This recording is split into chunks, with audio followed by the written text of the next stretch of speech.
በስመ አብ ወወልድ ወመንፈስ ቅዱስ አሐዱ አምላክ አሜን። በስመ አብ ወወልድ ወመንፈስ ቅዱስ አሐዱ አምላክ አሜን። ቅዱስ እግዚአብሔር አምላኽና ንሰዓት እዚ ዘብፅሐና ክብርን ምስጋናን አምልኾ ውዳሴን ንዘላለም ንዑ ይኹኖ። በረኸታን ረድኤታን የዴና ናይ ቅድስት ድንግል ማርያም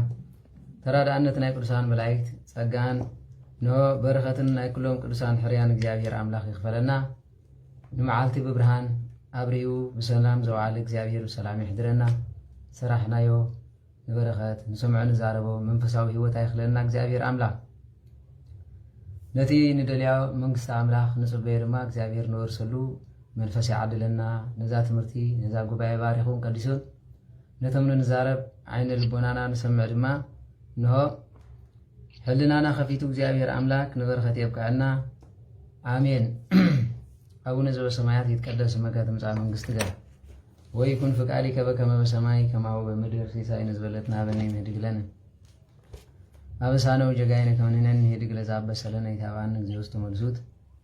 አላ አድኅነነ ወባልሐነ እምኩሉ እኩይ እስመ ዚአከ ይእቲ መንግሥት ኃይል ወስብሐት ለዓለሙ ወለዓለሙ አሜን። በሰላም ቅዱስ ገብርኤል መልአክ ወእግዝእትየ ማርያም ሰላም ለኪ ድንግል በልናችሁ ወድንግል በሥጋችም እግዚአብሔር ጸወት ሰላም ለኪ ቡሩክት አንቲ እምአንስት ወቡሩክ ፍሬ ከርሥኪ ተፈሥሒ ፍሥሕት እምልዕተ ጸጋ እግዚአብሔር ምስለኪ ሰአሊ ወጸልዪ ምህረት በእንቲአነ ሀበ ፍቁር ወልድኪ ኢየሱስ ክርስቶስ ከመ ይስረይ ለነ ኃጣውኢነ ተማኅፀነብኪ። ስብሐት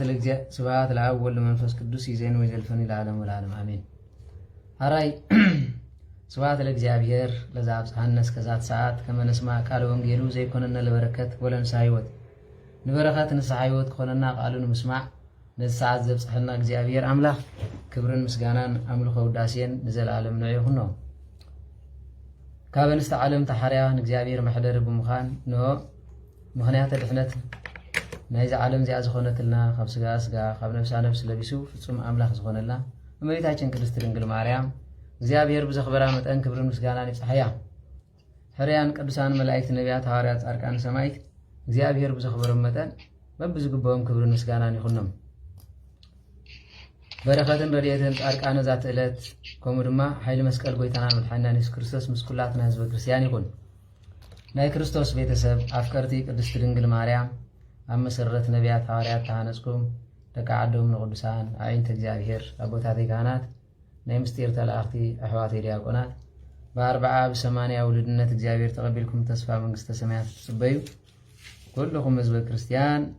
ፍጹም ሰላም እግዚአብሔር ምስ ኩላትኩም ይኹን።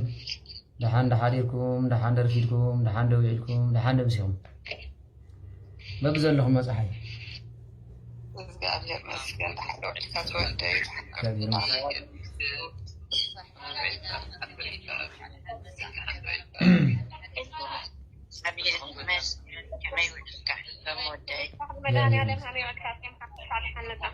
ደሓን ፀናሕኹም። ሕራይ ምሕረቱ ብዙሕ ኪዳኑ ሰፊሕ ዝኾነ እግዚአብሔር አምላኽና ዘነሳ ሰዓት እዚኣ ኣፍና ከፊቱ ንምዝራብ እዝንና ከፊቱ ንምስማዕ ዘብቃዕና ሰው ስለ ዝኾነ ክብርን ምስጋናን አምልኾ ውዳሴን ዘለዓለም ንዑ ይኹኖ። ዝተረፈ ሰዓትናን ግዜናን ድማ እግዚአብሔር አምላክ ባሪኹን ቀዲሱን ንጸድቀሉ ኣእምሮ ሂቡ ጉባኤና ክባረ ከልና ናቱ ሰናይ ፍቃድ ይኹን። ሕራይ እምበር ሎማዓንቲ ከም በሓድሽ ይመስለኒ ወለተ ማርያም ትብል ሚትስ ክገበ ጸሎት ብዛዕባ ጸሎት ብዙሕ ግዜ ኢኹም ተሓቱ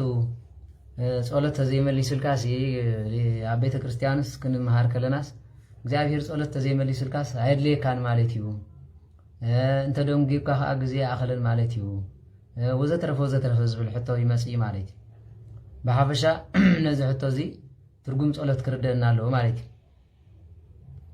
ስለዚ ትርጉም ጸሎት ኣብዚ ቴሌግራም 300 ሰብ ኣለኹም። ኣብ ቲክቶክ ብዙሕ ሰብ ኣይርና ኣለኹ ወላ እውን እቲ ህስስ በለይ ኣብ ፌስቡክን ብዙሕ ሰብ ኣሎ ማለት እዩ። 3-4,000 ሰብ ዝከታተል ኣሎ። ብሓፈሻ እዚ ኩሉ ሰብ ዝከታተል ዘሎ በዚ እጅ ሰዓት ዋላ 10 ሰብ ዝከታተሉ መንፈሳውነት ርኢኻ ብጣዕሚ ዘደንቕ ነገር እዩ ማለት እዩ። ምክንያቱ ንጽድቂ ዝደሊ የለን ተባኢሶም ተቃቲሎም ጠሚዮም ተደርቢዮም ሓሚሞም ወዘተረፈ ዝብል ይሰማምዐና ማለት እዩ። ተወዲኦም ተኸስቲሮም ዝብል እምበር ጸዲቆም እግዚአብሔር ምሕረት ገይሩ ሓደ ተፈዊሱ ከምዚ ነይሩ ዝበሃል ፈጺሙ ይሰማምዐና እዚ نويح زقبر حمامة وشتنا سلسخنا نزين موقعد بزح تقعد لي زدلي سلازي أتما بزيت سمع زلهم شرن ببالك سلجوكم يقولون كندي لو هذا اللهم لا زدليو كندي دما انه تمرت الساعه لو አጋጣሚ ዝባሃል የለን እግዚአብሔር ፈቂዱሎም ዝመጹ ብዙሓት ስለዘለው ኣብዚያ 500 ሰብ እንድሕራሊኹም 500 ሸር ክትብሎ ከለኹም ጽቡቕ እዩ ማለት እዩ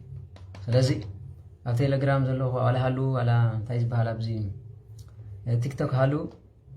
ነቲ ሸር ዝብል ጽቕጥ ኣቢልካ ሸር ምግባር ምንም ዝሕምም ኣይኮነን ንዓኹም ግን ዓስቢ ንሓደ ሰብ መድሃኒት ትኾኑ ኣለኹም ማለት እዩ ስለዚ እግዚአብሔር ኣምላኽ ምስኩላትና ይኹን ናተይኮ ሞባይል ከፊትካ ምዝራብ ጥራይ ولا حنتي بالناس خم كاش يريكم نقول لهم بصح كلاتنا خا نو نناتنا غير غيرنا مالتي الراي بزعبا صلت زحاتكم ولو اصلاليا خم يغير كاي صلكوت ما هيرن يرنا ناود ميجيغل انت تدغم ترغم زلو انتاي زبال ችግር ዘለው ይኮነን ትርጉሙን ክርደናለው ጸሎት እንታይ ማለት እዩ ንምታይ ተጸልይ አግዜ ጸሎት ክትገብሮ ዝግባካ እዚ መሰረታዊ ነገር ክፍለጥ ዝግባው ነገር ስለዝኾነ ጸሎትን ንስሓን ጥብቅ ጌርኩም ተሓተሉ ንስሓ ማለት حتيات كامزراي كاود 7 عامت هيلكا حتيات مقصار جمركالو زغبركايو قصيركا زي غيرلكا منصح مالك دما بزي محفارن بزي ترفن كل حتيات كامزراب مالك سلز غونه نزي ነገር زي مردا يدل مالك نصح انتي مالك يو كتنصحن كلها دما زميخا انتخنكا تزميخا حدا زميخ تبل كلها كما خريستيان كتودق تخليها مس بيتسب كا تودق تخليها سب كوين سغاز لبس يودق يلن دياقون كوينو مس ጨዋ ኮይና ድማ مس دياقون مس ካህን ዝወደቕ ሰብ ኣሎ مس منوكسيوم كتودق تخليها ስለዚህ ክትንሳሕ እንድሕር ኮይና ኩሉ مس منوكسي ወዲቕካ ይዝባሃል እምበር ሰልካ ዓቢትካ ጥራይ ዘሚልካ ኣይከይድን ስለምንታይ ይበሉ ቤቱ ክጸር እንድሕር ኮይና እግዚአብሔር ነትኹም ዝገብሩን ንዑውን ዓገብ ክትብሎ እንትኾንካ ክግበር ዝግባእ ስለዝኾነ ማለት كلا يدما مزي أماني مالت نحنا توهدينا كاب توهدو وزع نحر كوين نحر تراخيبا ولا يقدر زدلي مالت سلازي مزي أماني وري أني ريلكا ولا مس بروتستانت يكون كاثوليك يكون إسلام يكون كلهم حدا يمنعنا كلهم حدا كاثوليك بروتستانت إسلام زيهم نتوهدو كلهم حدا كلهم كحديهم مالت كلهم أب أمنة مسانا زي الراخو نجرين سلازي بسمي يسوع مس حساوي ويدما نخرستوس نبي لزتزارب محمد زيهم ولا حنت زمسلونا يلو كلهم كان حنت صحل استسرحهم سلازي بحنت صحل استسرحت صفحي بتطعمك نساء كل حاجه سلازي بزي بيسوع سم يلو يلكا امانه املاك يمسلكم مالك يا مسلم خفوا اسلام حشم كمين تلكم اني اسلام انت تصلوها خراغيرم حردها سماعتنتي نسم ግን ፈትየሙኻ ካብ ተዋህደ ሃይማኖት አርሕቆም ካብ እግዚአብሔር አምላክ ድማ ወልድ ፍጡር ኢሎም ወሲዶም ማዕመቕ ሰይል ምሰተውኻ ክትወፅእ ይትኽእል ነገር እዩ ንሰብ ምስ ነፍሲ ይውግኦም እስላም ብስጋይ እዚኣ መንካ ሲፈካ ኢና ይብልኻ ቀልጢፎም ናብ እግዚአብሔር ኢለኹኻ ማለት ስለዚ ካብዚ ናብዚ ክትሪኦ ከለኻ እቶም ሰይፍ ይሕሹ ነቲ ሓደ እኳ ሰማዕትነት የቕብሎ እዚ ካቶሊክ ፕሮቴስታንት ተሃድሶ ገለ ዝበሃል ግን መርዚ ሃይማኖት እዩ مرز هايمانتي نتسب قباطيركا ودسو يلو مغبار طعمك اي ماكينه ختمصك يا خمسه تكوني خا يسوس تراي مدحاني خالي يلن وزترف يلوم نتزنبركا امنت اغواديلوم زغيلوم ولا انا حدا ديزيكو بروتستانت كو زي ار كونفيز انا بلكم علىكم طرح منفس مليوم رخص منفس طرح اتيروم زيكونس ولا خمسه بامرو لبا ما تايكون مالس نسب انتاي لكا تؤمن خمان يبل انجي بروفيت دو غلا ديلكم نبي مصيخم زلخم ارترا اديس ابا دي خوين منشم كيلو حتاس منشم انتاي كي ابو خوي ابو يتبلتس او نبي ازيس نبي بان انتاي كيلو انت حتى ابو እንዳበለተስ ስሙ ከመይገረ ፈሊጥ አይብል ስሙ ዳሚራ ይተፈጠረ ሞባይል አበርጊር ካይተኸም ዱል ህጃነ ከምዚሎም ድሁላት እዮም ዚኦም ተቀላለ ስለዚህ በዝታት ብዙ ሓደ ግዜ ከምዚኦም ዝበሉ ሰባት እንኳን ክትሰምዑ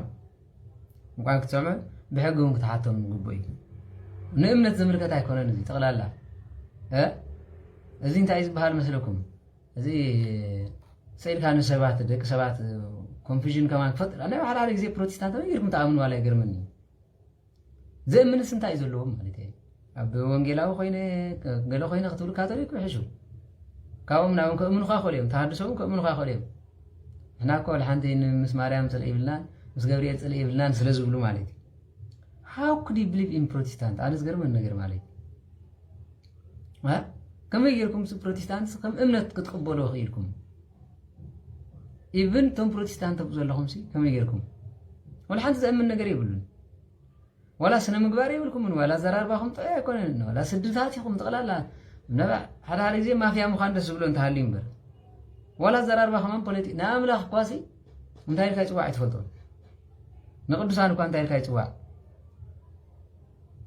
سلازي حوارياو صاو عوالا يبلكم مالتي مس حواريا زماساسل ولا حدا يبلكم حلف علي فودما نبي مص يزبحال مالتي كنبي فصيمه ما يقولني ولا اني غرمكم طنقالي حشابو طنقالي كو مس منافست تلا تزراريبو قلمله يختمص الله كوي فلت زي فلت كيف يمسلكم طنقالي كمز مساله حفت لك كمز مساله بعراي طفيكا كوي بلكاي حسديسو ها قال صبغيرو زي كونه تزين مساغاز نبر منفس كيدي نغري كرم هجي خمس مساله قال عنيركو اقل خبلكا خدي سلامتاي تروس منفس مساغاز نبر خيدي نغري بروتستانت ግን حاتيتو ما طايقوم ابي عدو كمي نبر ابدو افريكا بامريكا منالكي بروسس سدي جمره قلمليلو ومجرشا بروسس ما بساعات زي بروسس ابز قرب اخسلطك يقل سلطا ودانا صعرلا انت يكون زي سلطا ها سلاز بس سلاز خونه على حدا زي خمسه تبلو خلهم مسوم رخم على زلو يمسلني تنبيت مالتو كو እግዚአብሔር አምላክ ነትዘይት ፈልጦ ዝነበርካ ኸውን ከሎ ዝነግረካ ይምበር ካለ አይኮን ስለዚ ها بكم يجيكم تعال ولا نمخانس زمنس انت ያለው ስለዚህ ولا تنبي لك ولا شركه غبره ገለመንስ حفرت زي اسمع لا ገርመኩም ካብዝ ገርመኩም ትግራዋይን ኤርትራዊን ሃለለ ያخل ከሎ ከፈሉ ሪኹም አይትፈልጡ ኣብ ትግራይ ካ ክራር ገይሩ ዝሃር መናፈቅ መሲል ማለት هو ولا ከፈሉ ሪኹም አይትፈልጡ ሓደ ካናዳ እንታይ ይባል ደቡብ አፍሪካ ኮይኑ ሰብኽ መኖክስ ዝነበረለ ኢየሱስ ሃለለ ያብን ምሽ ከጽላት ተጠቅላላ ولا خو مخول كله ابت محرا كو تلميد ስለዝኾነ ተምሓርኛ ነው ባልና ይምቁሉማት ባህር ስለዘለው ኮም مخول كله ለሐንት ሽግር ይብል ናዓና ግን ولا ኸሚልና ክንዛረብ ሳይጸበቀልና እንጠራል ولا ሲ መጎሳ ይበካን ولا ተቃላት ሲ ተقلي يفكسكاي ولا ኤርትራዊት ሃለለ ያختብል ከላ ተقላላ ዕብድ ያትመስል ኢማጂን ኮም ወትል ከለኻ ጻዓድስኮ ولا انسى ولا هاللي ياخذ خلوكم الى ما يربشني كم الى ما يربش لم يدم يوم نوح زمن وسيديو نتناتنا قل انزي بعد حدش متر اسا منقدي متر اسا لزخله يسوس جيتا هالليا انتي هالليا مال مسيني هالليا صباح دما نابزيك خيري امين هالليا انتي مالد ترجم ولا انتي مالد هالليا مالتكو هالو ويومني هالو بمنتاي ቋንቋ ከተኾን ፈጠረ ሃሌሉያ ማለትኮ ተማለ ዝነበረ ዘሎን ዘላለም ዝነብር እዩ ጽባሕ ከመጽ ሃሌሉያ ንስኻኒ ሃሌሉያ እኮ አምላክ ማለት ተقላላ ናብዚ ገጹ ዘይበሃል ህይወት ሒስኩም ተኸሩ ስለምንታይ ስለዚ ኣነ እንታይ አኽብለኩም ደለ ርግ ኢልኩም ሓደ ግዜ ሕስብ አብሉሞ እንዳም ካብ ዝገርመኩም ቅዱሳን ይማል ድማ ይማል ንስ ሓደ ፕሮቴስታንት ከምዚ ኢላሓት እንታይ መጽሓፍ አድልይዎ ፕሮቴስታንት ዳ እንታይ ከመጽሓፍ ቅዱስ ፈልጥ ولا تحدث እንታይ መጽሐፍ አድልይዎ አምሳ አነ ኮ ዝገርመን ነገር አለ ብዚ ዲያቆን ሳሙኤል ዝበሃል ኣለኩም ኣብ ቲክቶክ ንኹልኩም ዝርብሸኩም ማለት ኣብዚ እስራኤል ዝነብር አምሳ አቢሉ ስለኦም ሰብኮ ዝነበረ ዓሚ ቅድመ ዓሚ ስለባ መቃርስቲዮም ዝበሃል ቶም ሰሜን አሜሪካ ዘለው ይዛረብ ንሪኦ ነይርና እስኪ ልብ በሉ ኣነ ናይ ሓቂ ማለት እዚ ሰብዚ ኣብ ውሽጢ ቤተክርስትያን ይዓቢ ቤተክርስትያን ሄላ ምሄራ አብያት ናር ረጊጹ ገለመለስ ፕሮቴስታንት ኮይኑ ውሽጢ ፕሮቴስታንት እንዳሰልጠነ ኣብዚ ተላቢብ ኦንላይን ወዘተረፈ ብዙሕ ነገር የምዝገብሩ ማለት ብዙሕ ትምህርት ሰንበት ኢሎም ክመሩ ከሎ በጣም ኣነዋር ዝኾነ ትምህርት የምዝመሩ ኣብዚ መጽኢና ኣኹም ከም ዝኽብለኩም ከሎ በጣም ገርመን ማለት ብጣዕሚ ስላሴ ዝረአዮም የለን ናይ ስላሴ ረቀቕት እዮም سيل سلاسي زبሃል የለን ኢሉ ካብ ሰብኽ ሓደ ማለት ረይኹም አይፈልጦምን ማለት ንመን አምላኽ የንብብ አይፈልጥኒ እስኪ ስላሴ ሪኤ ይፈልጥን ዝብል እስኪ ሓደ ይጻሓፈለና ኣነ ስላሴ ዝብሃል ረቀቕት እዮም ክንሪኦም ኣይንኽእልን መጽሓፍ ቅዱሳዊ ይኮነን ስላሴ ዝብሃል ድማ يلن سئل زبل انت هاليس كحال حديث أحد نسلاسي زي رأي من لكم ملكع سلاسي زي رأي ملكع እግዚአብሔር زي رأي من አለው አለው የለን መጽሐፍ ቅዱስ አይኮነን ዘድልም ነው ዚም መጽሐፍ ቅዱስ እንታይ አትብል እግዚአብሔርና አዳም ፈጥሮ ከሎ እንታይ ይብል በሎም እንታይ ይብልኩም እንታይ ዲልዎ እግዚአብሔርና አዳም ቅድመ መፍጣሩ እንታይ ይሉ እስኪ መልሱልኝ ዘፍጥረት ምዕራፍ 1 ቁጥር 26 ዘላ ቃል እንታይ አትብል بملكعنا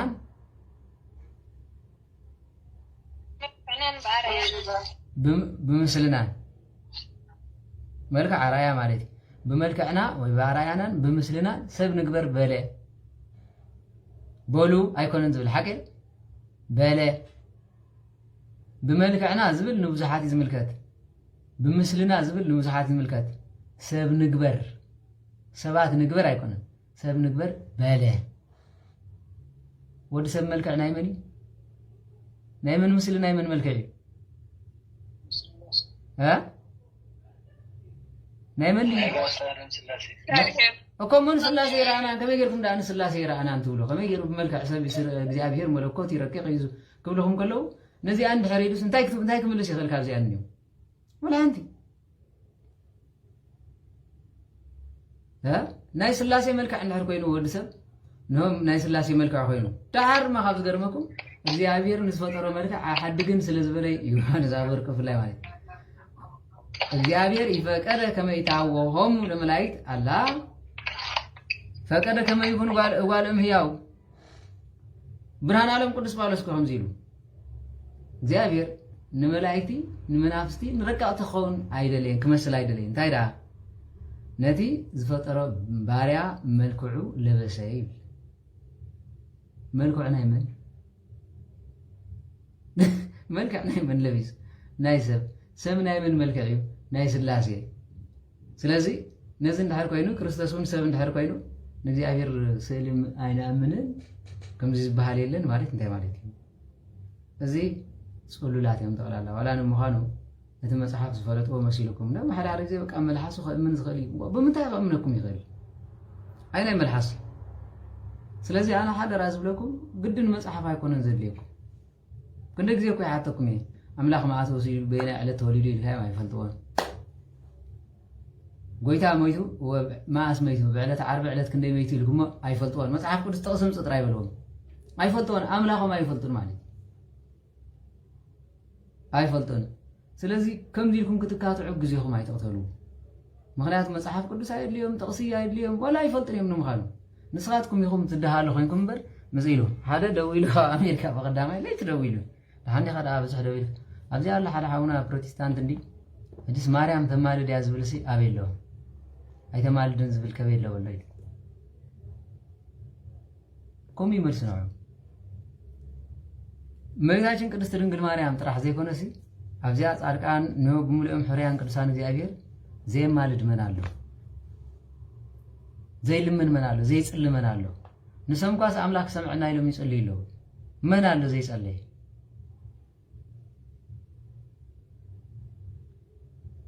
እትጸገም ዘልት ማልድ ያዝብል መሪ ይዘሎ ዳም ተማልጥ راح ይኮነት እመቤታችን ቅድስት ድንግል ማርያም ሉቃስ ምዕራፍ 1 ለሐግ ደፎት ዮሐንስ ምዕራፍ 2 ቁጥር 5 ተዘለ ግደፎ ማይና ወይን ቀይራ ተዝብል ይጽናሃልኩም እመቤታችን ተማልድ ያጥራህ ይኮነት ሉቃስ ምዕራፍ 1 ካብ 35 ስጋ 51 እንሕራም ቢኩሞ ጸሎተ ማርያም ዝብላሎ ነፍሰይን እግዚአብሔር ተዕቢየ መንፈሰይ በአምላኸይ ባይብላ ነው ውርደት ባሪር ኩሉ ዝኽል ነገራት እተኹሉ ዝኽእል ዓበይቲ ነገራት ገይሩለ እዩ ስሙ ቅዱስ ምሕረትን ዘለዓለም ማለት ምልጃ በሉ ረድኤት በሉ ቃል ኪዳን በሉ እግዚአብሔር ሰብ ኮይኑ ካባይ ክውለድ በሉ ካባይ ዘይገበረ ነገር የለን ንዓይካ ዘይሃበነ ኪዳን የለን ኮይላ ንሱ ጥራሕ ኣይኮነን እቲ ነቦታትና ነብርሃም ንዘርኡ ዝኣተወ ቃል ኪዳን ድማ ኣባይ ፈጸመ ኢለ ፈጻሚት ናይቲ ኩሉ ቃል ስለዚ እንታይ ጎዲልዋ ማለት እንታይ ጎዲልዋ ታሪካ ዳ ጸሎተ እግዝእትነ ማርያም ትደግም ኣለኻ سترا يكون نو خابجي كل تولدي بس تخبلون يوم بس ما عليك كون خلص توها بس أقام عليك أنا قدسين سخاتكم قدسان كنوا أنا بسين سخاتكم بس آم كنوا سلازي سنتاي تقصد لي وام عليك تقصيدلن نسخاتكم ግን ኣብ እምነትኩም ሰነፋት ኣይትኾኑ ነታሓትዎም ድማ مسحتكم كم زي من السفلات مصحف ቅዱስ ኣይፈልጥን እዮም ገለ መሊሎም መጽሐፍ ቅዱስ ዘይንፈልጥ ከለና ኣብ ደቀ መሓረ ማለት ናይ ሎሚ 2022 ተናል ሓራይ 2001 ማለት ፕሮቴስታንት በጣም ዝዕገርግሩሉ ዝነበሩ ድሕሪ ሳልሳይ ወራር ማለት ብፍላይ ኣብ ደቀ መሓረ بعد تريو ዘለኹም ቀሽ ገብረ ሚካኤል ገለ መለ ዝበሃል 2003 ዝነበረሉ ግዜ ህቡባት بعد زي ዶክተር خراب ዝበሃል ገለ መለ መጽሐፍት ምብታን ኣብ ኤርትራ በጣም ዝጓየሩሉ ዝነበሩ ሰዓት ኣብ ዳራሸም ከይድና ከመይ ጌርኩም ከምኡ ትብሉ ሚካኤል ዘየድሕን ተኾይንታ ክገብር ቤተክርስትያን ሰልሑ ውፃ ይብልኻ በቃ ናይስ ቀደም ይምፀል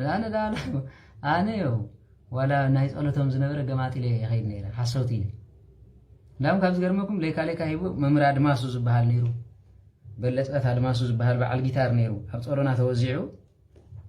ببزح جنزب تخفيلو نخباب صورنا زنبرو بملؤ جنزب جزيهم جلمله بروتستانت خطأات وزمس مالتي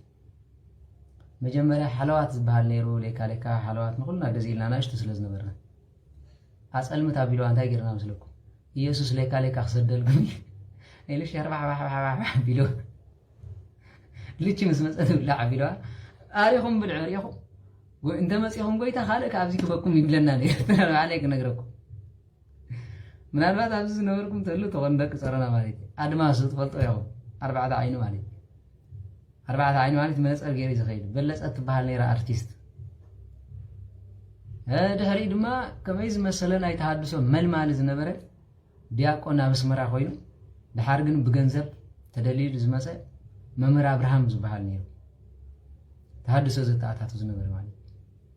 زين بمولهم كابتن سعن شوعتنا تحسكاس قاب كنت شحن حدا كنت شحن قلتن بتعم بقى أنا هاجر كغيرو زي جبرو جنزب زي تخافلون نجريله كندي دي أكون سيقوم نيرمين هجى خا أنت أخلكم دليل نحنا قداماتنا نادباراتنا سقاب يجي زي برسه صبلهم زي تفاقد ساندها لو خلو أنت يا مال النيلتي ما صبلا بعدنا زلسي حمم فوس ريخ على تفلتين هو ما يرجع بزيت عام تودي عليه صبل زي ولا عدل الذي عدهم بصبل زي تفوس الذي كل سب زلوا كباب اسمران حرعبيهم زغلوا بعد قدس ورايل زقبر ابز قربا زنبر كمان دخيلنا مهرت ما يشوفت وزترفه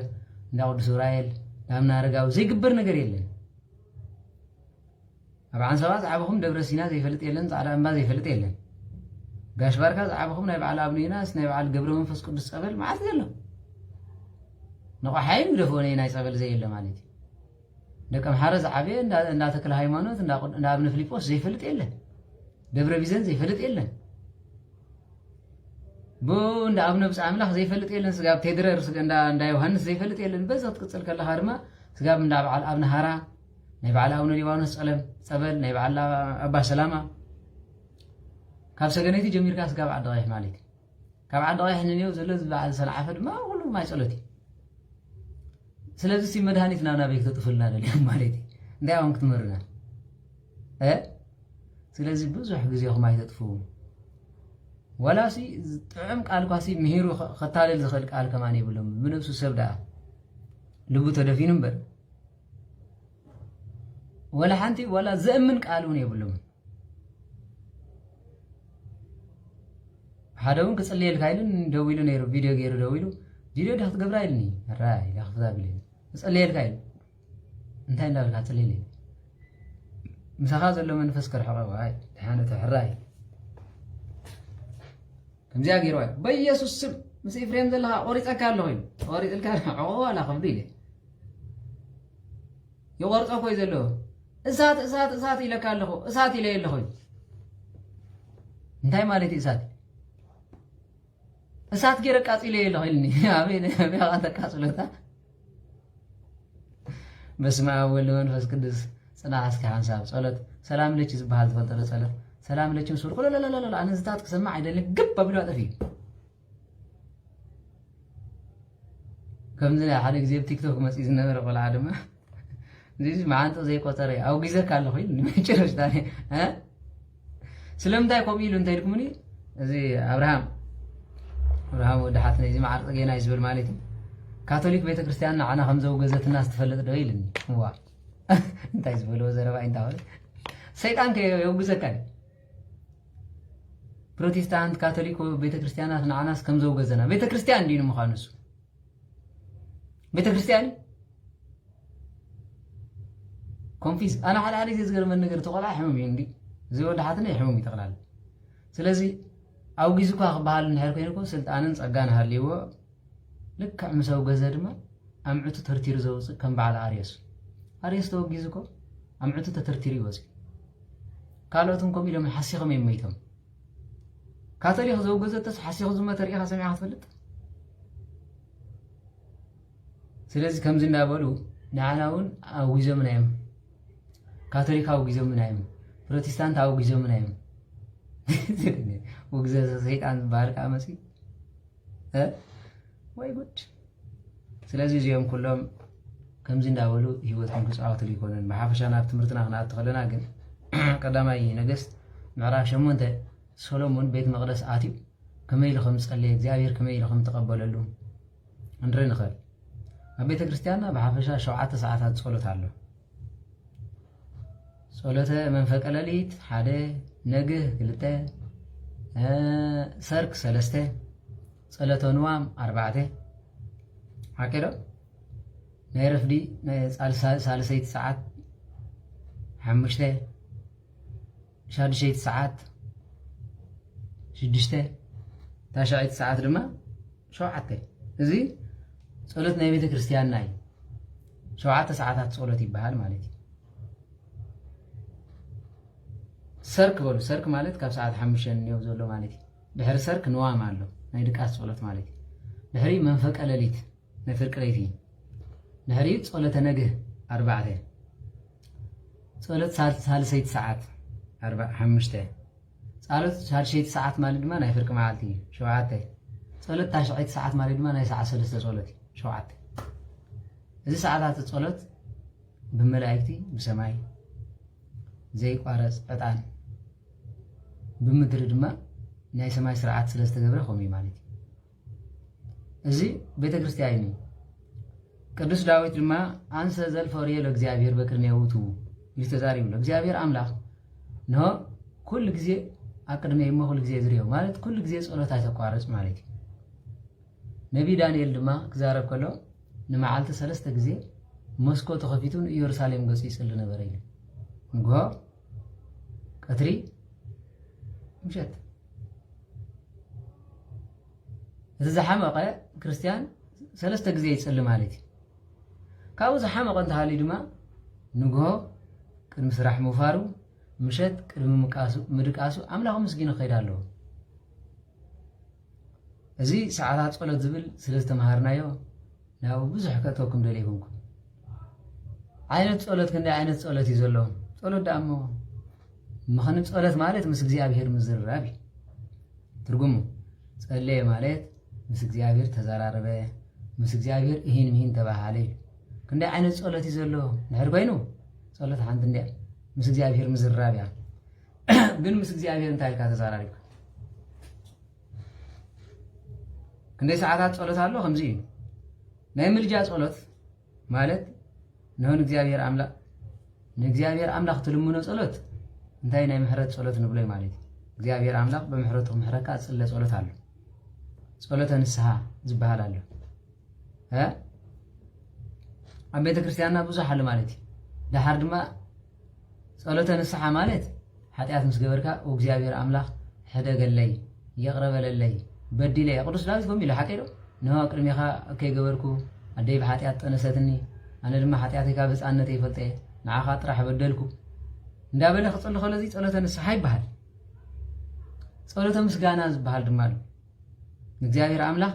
ስለቲ ሁሉ ዝገበረልካን ዘይገበረልካን መመስገን እግዚአብሔር ብዙይ ሓሰብኮ መዓልታትን ዘመናትን ቆፂርካ ካብ ጸቢብ ማህፀን ናብ ዝያ ዘምጻኸን ንስኻኻ የመስግነካ ኣለኹ ንፀሓያት ብዘመናት ተብረቖም ንጸልማት ሰዓት ኸልልካ ትሕልዎ ንኸዋኽብቲ ብፀሓይም ተብረቖም ንእንስሳ ዘገዳምን ምድርን ዝፈጠርካ ንስኻኻ የመስግነካ ኣለኹ ወፊረት ውዒለ ንሆ ብሰላም ናብ ቤተይ ክምለስ ጉልበትን ጥዕናን ዝሃብካኒ ወላ ሓሚምካስ نو حميمة نزح حمام زيك صورت أجازها بكان مسخاها يمسجنك الله إلقى أزيز أوله مسجنا يبحال نجزي عبير تقبل نصحى مالي دما بدي لك أتوركي أوله ملجأ نقدسان بستوهبهم قال كيلان آمينكا ببستوهبهم ملمان بستوهبهم صقا مالتي عبير بچرنته قدسان دما بستوهبهم قال كيلان እትጽልይ ጸሎት ድማ አለ ማለት ንስኻ መቤታችን ቅድስት ድንግል ማርያም እንዳይልጋ ይዝ ምስገን ብናይ ገብርኤል መልአክ ሰላምታ ሰላም ንብለክለና ነው ጓልያቅም ጓልሃና ሰማይን ምድርን ዘይክእሎ አማሐፀን ክዘጸርኪ ብዝባን ክዘሓዘልኪ ንስኸይኺ ከምቲ አቅድሚ መኮነን አቅድሚ ንጉስ ነው ሓው ዘሎ መኮነን ኩርዕ ዝኾነ ማለት ድማ ንዓኸብ ምዝሓዘይ ንዓኸብ ምልማነይ ወድኻ ይናቀኒ ሞ ናብቲ ልዕሉን ህያውን ዝኾነ ወድኺ ምሕረት ለምንለይ بركة كنا حدير لي كوا لمينا بركة حضرنا لي حضر وين ها ما بيتاچن مسيم وينو كوي بلو من زبلانيرو نودا خيرا ويني بلو من يلا وينو هيباتهم حقير ها وانجيل يوحنس معراف كنت اطرح حمشه ጸጋብ ልዕሊ ጸጋ ዝወስኸቶም ድማ ሉቃስ ወንጌል ምዕራፍ 1 ክትሪዎ ትኽእሉኹም መቤታችን ቅድስት ድንግል ማርያም ናብ ኤልሳቤጥ ምስከረት ድምጽ ሰላምታ ከምሰማዑ أما هتأنا يزول هتأنت سراسر يبل سترة هيكون منفس قدس ملأ يبل نو دمس سلامتا قدس تدنقل ماريام عدينا مسمعت منفس قدس ملأ منفس قدس ملأ دما نتستوها بك قال سلزا أمامك بسأتي يخي أو أدقويت هاي انتهي كي أنا مبيتاي تمسقنا አደጎይታይ ንጽህቲ ቅድስቲ ድንግል ናይ አዳም ተስፋ ናይ ነቢያት ትንቢቶም ናይ ሐዋርያት ስብከቶም መጎሶም ንስኸይኺ ወርሕን ከዋኽብትን ንዓኽ ተፈጥሩ ኢሎም ቅዱሳን አቦታና ስለምንታይ ዘመን ተቆፂሮም አዳም መታን ክትሕል ምድሪ ንዓኽ ተፈጠረት ዝብሎ እኮ ሓጢአት እኮ ይኮነ እንታይ ዳ ከመይ ይትፈጠር አዳም ኢኻ አዳም ክፍጠር ሞ ንስኽ ድማ ካብኡ ክትውለድ እንዳበሉ አባታትና ብረቅ መንፈሳውነት እንዳገበሩ አመስግነውም ከይደው ከምዚ ለኹ ከምስገን ከሎ ዝባሳጨሎ መቤታችን ቅድስት ድንግል ማርያም መጽሐፍ ቅዱስ አይመስገናኒ አረ ብጾት በልን ዝበላሳ ካብ ጅንው ኩሉ ፍጥር ብጾት ተኽብለኒም ብምባል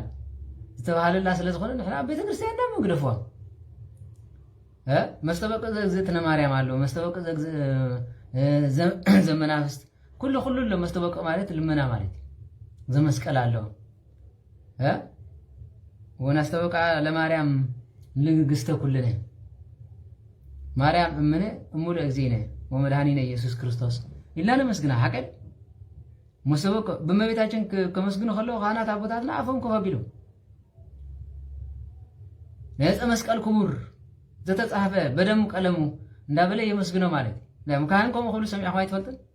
وكاي ونستوقع أوش بيت كريستيان وكايب ناستوقوا لنقسته كلنا نقستنا كلاتنا يا أديام ناي نقستات النقوس ولدت هدي كابز غيرمكم دهريو كم زخول كلا أنت أيلو نقسته كلنا خنبل كلنا خنتاي مالتي خبر كلا وكايب ناستوقوا لا نقسته كلنا مريم أمنا وأمور أجزينا ومدهانينا يسوع كريستوس تقرب كوي انت هاي الكاي لمن مريم أمنا خنبل كلنا عدينا خنبل كلنا بس عقايا بسجا نقولتنا نمرحنا يسوع كريستوس نفتاري از ولدت مريم أمنا وأمو لجزينا ومرحنا يسوع كريستوس عدينا تقولتنا أملاكنا نمرحنا يسوع كريستوس زغني نسأل ونحسس ناس توقع ونودس أبيت أمرها لجزتنا مريم سلز بزي سلز خونت أبيت أنا يمبيت هاتشين كدسترين قل مريم كم زين نمسجن أمو لأجزينا ومدهانينا يسوس كريستوس نسأل وناسس ناس تبقوا ونودس بيت عمريها بزوه لما سبعوت نقص تقرم كوي سبعا شمنت النفسات على حين ما بيتاجي تدم قرأ أنا على حد يجلس قرم النجر أما بيتاجنا عالم مدحان زخون كريستوس تمسكل تسأل كريستوس كود مندي سبعا شمنت النفسات زلحان انت يالله كاب عدام زنبر النفسات نخد حنكو كبدا زنبر يوليدو سبعا شمنت ناقري ملكو أبيت عمرها لأجزتنا قدست دنقل ماريام نون نسأل ونحسس أبيت عمرها لأجزتنا قدست دنقل أبيت عمرنا يميتاچن قدست دنقل ماريام بينا يمسكنا بين ودسا بزي تبلا خنرخو بيك علنان قدسان تعمرات غيرهم يموت عتنسيهم يمحوم فويسهم يم كل سب زغبري زلتوهابهم صقا بحرمت يروم كيدوم زنابات دمنا لغيمم بجاغا حزبي طفع على مستبحالن دمنا فتحايه تبايل دما تفتحي بس زلو هجي نقدسان تنعقو زلهم كو زي ترداكم نيلاس سلازي تفلطو كوي نيلاس فلط انحل كوينو نزم هجي زلو قدسان ابوتات من لا تنعقو هياو እግዚአብሔር ዝናብ አይዘንብኒ ዝፈጠሮም አምላክ ስለኦም ዘይሐስብ መስልኩም ተጋድሎ ላይ ጻድቃን ወ ጸሎቶም ስለ ጻድቃን ስምዕት ያ ጸሎት ሃጣንከ ትናዓቅ ጸሎተ ማርያም ዳኽም ይኸውን ነውንዲ ጸሎተ እግዝእትነ ማርያም ደጊምና ኮይና ሕሙማት ይርደኩም ሰላም ለች ደጊምና ኮይ ጥዕና ዘይብልና ስለምንታይ እምነት የለን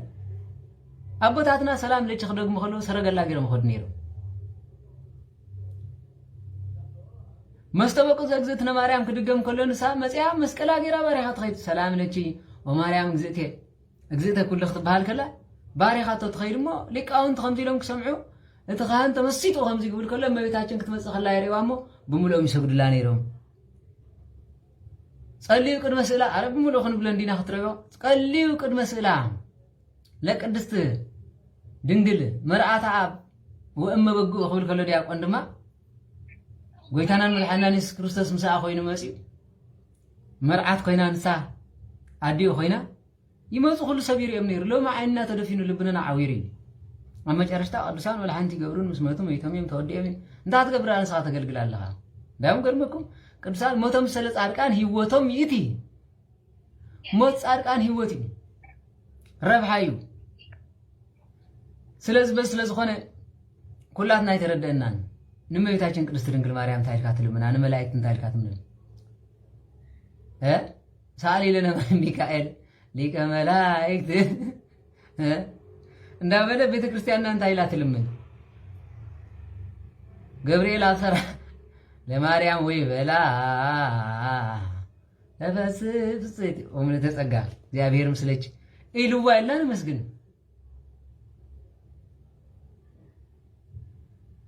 ወራ ቤተክርስቲያን አዳ መጨረሻ ሁሉ ጊዜ ቅዳሴ ምስተወደ ስንክሳሪን በመሰላም ለኩም ጻድቃነ ዛት ዕለት ኩልኩም እድባ አንስት በአስማቲኩም ቅዱሳነ ሰማይ ወምድር ማህበረ ስላሴ አንቱም ዝገርም ነገር ኮይ አቦታትና ኸመይ መስል ጸሎተኛታት ከም ዝነበሩ ተመልከቱ ኣብዚ ዘሎ ዕቡድ ጸላያት ብሎ ዘለኹም መናፍቆ ቆውስ ኮይ ጎይታ ከምዚ ክትገብር ይዝዘካለኹ አዛዛ አምላኽ ኮይ ናአምላኽ ዝዝዝ ኮይ ዘለኹ ላም ከመይዝ መሰለ ጽሉል አምላክ ከም ዘለውም ይገርመኒ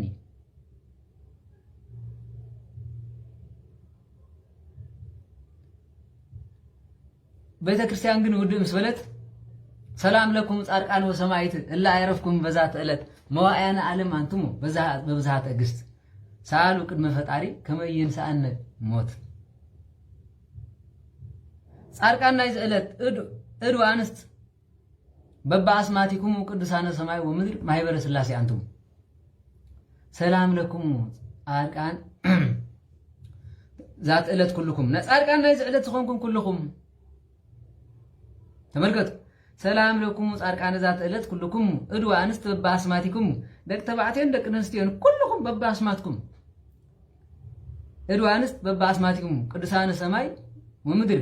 ما هي بر سلاسي انتم صلاتكم قدسان كتبالو خلو بسماي مدري محبر ناي سلاسيكم سلاسي محبر تذكرون بصلاتكم بنت مريم امنو اصلاتكم ذكرنا بنت مريم امو بنت زفسسدو بنت زتكأو دمو سلازي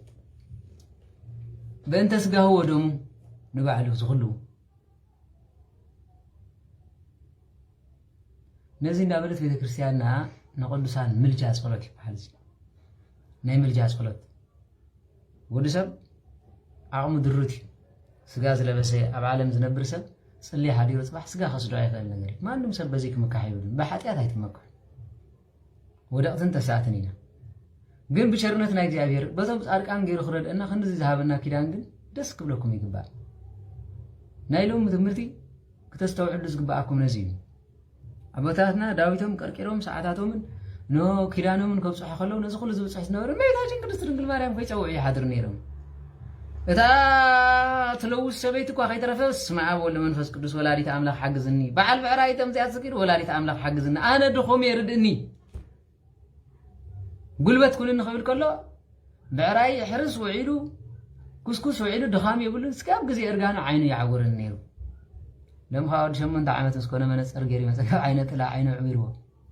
እመቤታችን አይፈልጥኒ በስመ አብ በል እምቢ ዋ በልግድ ተምቢርካ ትነብራው ዘወደይ በስመ አብ በል ከም ዘትብላ ሎ አቤ ቀሺ ውዳሴ ማርያም ስለዝገደፉ ዓይኖም ተታሒዙ በመነጽር ገይሮም ሽዑ መጽሐፍ ከም ዘገብሩ ይዕሉ አቦታትና ግን እንኳን መነጽር ከገብሩ ይትረፍ ጋዝ ቆይ ጋዝ ሽምዓ ገይሮም ጧፍ ገይሮም እንዳጸልይ ኸሎ ዓይኖም ብርለን እዩ ስለምንታይ ውዳሴ ማርያም አያቋርጥም ማርያም ለእውር ብርሃኑ እንታይ ለሃንካስ ምርኩሱ እንዳበል ይኸዱ ስለዝነበሩ ነዚ ሁሉ በረኸትን ረድኤትን ከሓለፎም ይነብሩ ነይሮም ስለዝኾነ መስተወቁ ዘግዝእትነ ማርያም ክድገምን ከሎ ኣብ ቤተ ክርስቲያንና ሰብለው ሰምዑ ማለት እዩ ወካይ በናስተበቃ አለ ግዝእትነ ቅድስት ድንግል ማርያም ክጽዋዕ ክበሃል ከሎ መስተወቁ ዘመስቀል ዘሙታን መስተወቁ ክንበብ ክጽለ ከሎ ከምዚ ኢሉ በሃንቀውታት ጽበበ እዩ ስለዝኾነ ነዚ ሁሉ ብምስተዋዕል ክንገብሮ ይግባእ ጸሎት ማለት ነቲ እግዚአብሔር ምዝራብ بزعبا منتاي شجر انت اللي كوا እግዚአብሔር فتحلي حمام انت اللي كوا فوسني زي تفتح شجر تهاليكا مستير ግለጽለይ نويح መንገድ ተኸትከይ ተኾንካ ጉልበትን ኃይልን ሃበኒ በመንገድ ምርሃኒ ቅዱስ ዳዊት ደውል እዩ እግዚአብሔር ብርሃነዩ ክጽልሙ ተኸሎ ማለት እዩ ክጽልሙ ተኸሎ እግዚአብሔር ብርሃነዩ ክጠሚ ከሎ እንሆ እግዚአብሔር በዚን ኩጎይዎ ከለውኮ ካብ ሳኦል ሃዲም ይኸይድ ነይሩ ሓላዊ ይብሉን ዘአምኑ ሰባይ ነበረን ሰብ ዲኦም ተአምኑ እግዚአብሔር ንዝእመን ይተአየን መልአክ እግዚአብሔር አምላክ አውዶሙ ወያድኖሙ ለለ ይፈርህዎ እግዚአብሔር አምላክ ኣብ ዙርያቶም ዝፈርሕዎ ይነብር ካብ ክፉ ድማ የናግፎም ኢሉ ሰብ ደንታ የናግፈካ እዩ እንደገና ድማ ከተማ ክሕሉ ከለው ጀጋኒ ኢና ዝብሉ ዝነበሩ ኣብ ያሪኮ ሰብኡት ኢና ዝብሉ ዝነበሩ ኤልፈላውያን መጽኦም ቦኽብሉ ከለው ንጎልያድ ሒዞም ክመጽእ ከለው ይክሽክ እግዚአብሔር ቅዱስ ዳዊት ክጽሊ ከምዚ ኢሎም እግዚአብሔር ንቤት እንተዘይሕሉ ነይሩ ሓለውትን ኾንቱ ምኾኑ ነይሮም ዳዊት ዘይጸለየ ጸሎት እንታይ ኣሎ ብዳዊት ዘይፍታሕ ነገር ዘይፍታሕ ሕማም ከንታይ ኣሎ እስኪ ልብ በሉ ዳዊት ገዲፍኩም ከለኹም ዓይንኹም ዓዊሩ ልብነና ዓዊሩ ወዲ 6 ዓመት መነጸር ገብር ወዲ 20 ዓመት ማዳ ኮይኑዋ መልካዕን ብርሃንን ስለዘይብሉን መጎስ እኮ ይብልካን ጸሎት ተዘይለኩ መጎስ ይብሉን ተሰብ ዘረቡ አይጥዑም ነይ ካህንዶት ሰምዑ ኣለኹም ይኹም ነይ ሰባኸ ወንጌል ተሰምዑ ስለምንታይ ጸሎት ስለዝጎደለና ጸሎት ዝጎደለ አገልግሎት እንተኮይኑ ሰማዕ ይብሉን ኣብ ነፍሲ ወከፍ ቤተ ክርስቲያን ተሓደ ድሕሪ ቅዳሴ ከማን አይሰማምዑን ቅዳሴ ስርዓት ኮይኑ ወንበር ጸሎት ንናይ ሰዓቱ ጸሎት ክንገብር ይግበና እዩ ኣብ ዝኸድኩም ከይድኩም አይተሰማምዑን ጸሎት ዘይብሉ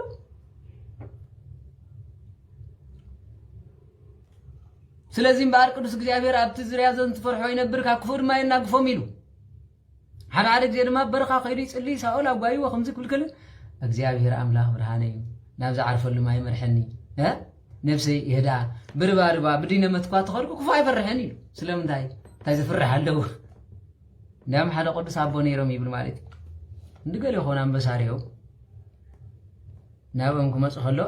እቲ ሓደ ንንበሳ ፈሪሕና ኣብ ገረብ ተሰቒሉ ንሶም ግን መፂሎም ኣብቲ ገረብ ኮፍ ኢሎም ትንበሳ ከዓ ናብኦም ገፅ ይመፅእ ነይሩ ኣተማቦና ኢሉ ኣቤት ናብዚ ባ ተሰቐለ ስጋብ ትንበሳ ዝሓልፍ ቁርባይ ትፈርሕዎ እንዲኹም ኢሎም እታ ዝበደይ ንስዑና ኣይፍርሐኒ እምበር ኣነ ዳ ንዑ እንታይ ኮይኑ ክፈርሖ ዝገርም ቆይ ቀደም ኣዳም ሓጢኣት ከይገበረ እንከሎ በረኸት ይሕደረና መቸም ንዑ ብምኽሳስ ኩሉ ግዜ እንዲና ነቦና ኣዳም ንብድሎ እዞም ኩሎም እንስሳታት ኣትማን በሉ ገለመሉ እግሮም መፅኡ ኣብ እግሩ መፅኦም ኣቦና ኣዳም ባርኸና ኣቦና ኣዳም ቀድሰና ዘርእኹም ይባረኽ ይብሎም ነይሩ ሓጢኣት ምስ ገበረ ካብ አንበሳ ካብ ነብሪ ካብ ገለ ካድም ጀሚሩ ሓጢኣት ዝገበረ ሰብ ግልብልብ እዩ ዝብል ኩሉ ግዜ ጸሎት እንድሕር ዘይፈለጥ ኮይኑ በዚ ላይ መፅኒ በዚ ላይ ሕዝኒ ከምዚ ላይ ይርኢኒ ወላ ከም ሰራቐ ቀባሕባሕ እንዳበለ እዩ ዝኸይድ ስለዚ ጸሎት እዚ እዩ ሓሜምካ ተሃለኻ ፈውሰኒ ቤተሰብካ ብትንተኢሎም እግዚአብሔር ኣምላኽ መእከብ መንፈስ ፍጠረለይ ጥበብ እንተጎደልካ ጥበብ ወስኸኒ ጉልበት ተዘይብልካ ሓይሊ ኹነኒ ወላ ቅዱስ ዳዊት ጎልያድ ክንዲገለ ክሪኦ ከሎ 3 ሜትሮ ሕሰቦ 3 ሜትሮ ዳርጋ ጎቦ ይንዑ ንስ ኣነ እማሃውየ ወወረይዛ ቦይታ ኣውየ ተመልከቱ ኣነ ኣቦይታ ኣቦይ ዝናኣስኩ ዝተናዓቁ ኣቦይና ኣደይ እንኳን ዝገደፉን እዮም ኢሉ እዚ ሳይጠቅምን ዝበለኒ እግዚአብሔር አንሳኒ እግዚአብሔር ግን ፀውዐኒ ካብ ኣባጊዕ ኖ ጽል እስራኤል ድማ ረሓቁ ኢሉ ንእስራኤል ጸላኢኦም ሓያል ዝብል ዝነበረ ጎልያድ ወወፀፍክዎ ኮይሉ ማለት እዩ ዋንጭፍ ገይረዝ ግንባሩ ዘወጥኮ ንሱ ድማ ብሓይሊ እግዚአብሔር ወደቀ ብሓይሊ ኣይብለን ንዓራደ ግዜ ግጅፍ ዝበለ ሰብ ኣሎ ኣብ ጂምናዚየም ዝውዕል ሓቂደ ቀላፅ ምሪኡ ኣብዚ ከዓጣተካ ባምባ ኣነ ግርም ዝብለን ነገር ተሃልዩ ማለት ጉልበት እግዚአብሔር እዩ ነቲ ጉልበትካ ምስጋና ዘይብሉ እንተኾይኑ እንታይ ትርጉም ኣለዎ ኦፍ ኢሉ ከጥፈካ ኸልዩ ቅድስና ዘለዎ ሰብ ወይ ተወላዲት ኣምላኽ እንደም ዓንቲ ጽቡቕ መልክዕ ዓጓል እንተሃልያ ኣብዛ መስትያት ምንም መዓልቲ በዓላ ተሰሪሓ ዝመፀት ትመስል ከምዚ ክትብል ከምዚ ንእግዚአብሔር ተመስግን ኢላ ዘይትኸይድ ኣፍንጭ ጠፍና እንተኾይኑ ጽቡቕ ዘይተሰርሐ ሕና እኮ ዓሌትና ከምዚኦም እንታይ እሞ ጀዚ እግዚአብሔር ሰሪሕዎ እንታይ ፍልል እዩ ጸሊም ቀይሕ ኮይኑ እንታይ ፍልል እዩ ልቡ ይንወዲ ሰብ መምዘን እዩ ምስ እግዚአብሔር ዘለዎ ርክብ ይተቃንዲ ናይ ቅድስና መምዘን እዩ ሓደ ሓፂር ክኸውን ይኽእል ሓደ ቁመት ክህልዎ ይኽእል ግን ኩሎም ፍጥረት እግዚአብሔር እዩ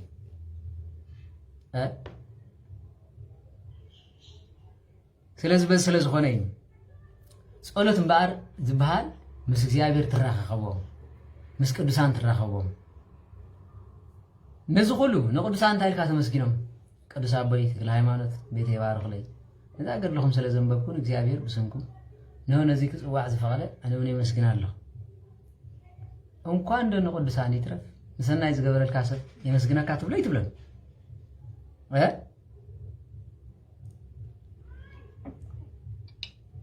ጽቡቕ ዝገበረልኩም ሰብ ተመስግነው ወይ ተመስግነውን እስኪ መልስ ብቴሌግራም ኣለ የቐኒየለይ ክብረት ይሃበለይ ብጣዕሚ ዘመስግነካ ይትብሎ ንብሎ እንታይ ኮይኑ ንብሎ ምስጋና ንተክለ ሃይማኖት ኣይግብኦን እዩ ምስጋና ንዕፀ መስቀል ኣይግብኦን ዝብል ዳ እንታይ ወንጓ እንታይ ዳ ኮይንኩም እንታይ ኮይኑ ዘይግብኦም ብጸሎቶም ንዓለም ዝቐሙ እግረ ምስጋብ ዝቁረስ ዝጸልዩ እንታይ ኮይኑ ምስጋና ዘይግብኦም ነዚ መጽሓፍ ቅዱስ ደሊኹም ንቅዱሳን ምስጋና ኣይግብኦምን እዩ ከምዚ ዝብል ትምህርቲ ሰሚዕኩም ከመይ ጌርኩም ክትታለሉ ትኽእሉ ነዚ እኮ ኣነ እዚ ኮንፊዝዮም ኣእምሮኦም ምስ ትኽክል የለን ሰብ ሰናይ ተገይሩልካ እንዳም ካብ ዝገርመኩም ሎሚ ጽቡቕ እንተገይሩልካ እንታይ ዝብሃል የቐኒየለይ እግዚአብሔር ይሃበለይ ዝብሃል ኣዘይ ዘመስግን ብኣምላኽካ ረኸቦ ሓቀል